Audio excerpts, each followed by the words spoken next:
অ্যানাস কিচেনে আপনাদের সবাইকে স্বাগত। আশা করি সবাই ভালো আছেন। আজকে আমি বানাবো কাশ্মীরি আলুর দম। প্রথমে মিক্সি জারে একটি টমেটো পেস্ট করে নেব। ছোট আলুগুলো আমি সিদ্ধ করে নিয়েছি। হাফ কাপ টক দই আমি ভালো মতো ফেটিয়ে নিয়েছি। এর মধ্যে আমি হাফ চামচ করে হলুদ গুঁড়ো, লঙ্কা গুঁড়ো, জিরে গুঁড়ো, ধনে গুঁড়ো ও হাফ টিস্পুন গরম মশলা গুঁড়ো দিয়ে ভালো করে মিশিয়ে নেব। আমার রেসিপিটা যদি আপনাদের ভালো লাগে, আমার চ্যানেলটিকে লাইক, শেয়ার, সাবস্ক্রাইব করে আমার পাশে থাকবেন।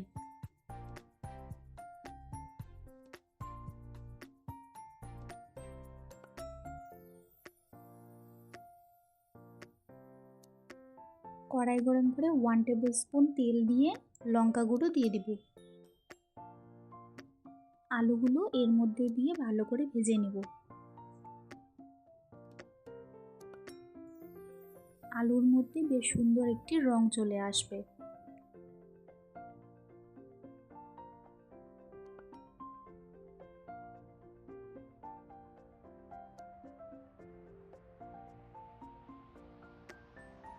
আলুগুলো ভাজা হয়ে গেছে, এখন আমি তুলে রাখবো।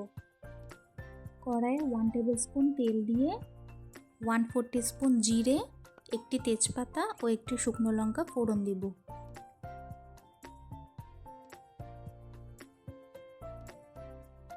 ফোড়নের থেকে গন্ধ বের হলে মিক্সিতে করা টমেটো পেস্টটা এর মধ্যে দিয়ে দিব।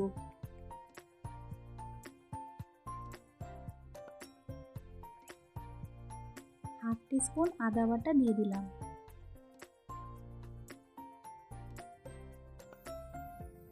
এরপর তেল ছাড়া অবধি কষাতে থাকবো। স্বাদ মতো নুন ও চিনি দিয়ে দিব।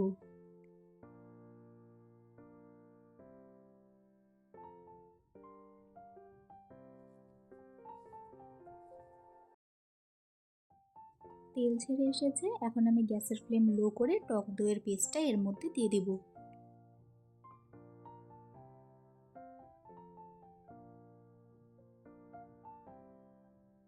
ভালো করে মিশিয়ে নেব।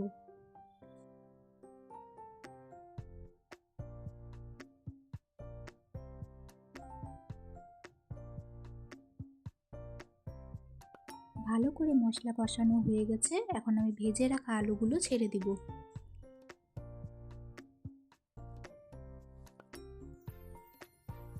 আমি কোনো ফুড কালার ব্যবহার করিনি। কাশ্মীরি লঙ্কার গুঁড়ো দেওয়ার জন্য রংটা এত সুন্দর এসেছে।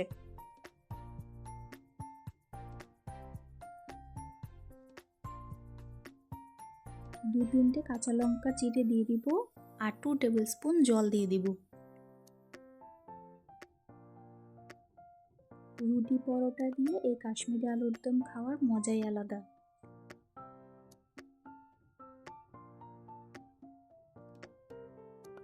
1-2 মিনিট ফুটিয়ে নিলে তৈরি হয়ে গেল আমাদের আজকের রেসিপি কাশ্মীরি আলুর দম।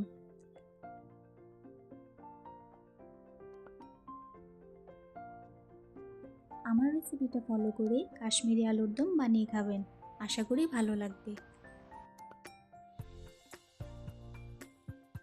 আজকের ভিডিও দেখার জন্য আপনাদের সবাইকে অনেক ধন্যবাদ। সবাই খুব ভালো থাকবেন।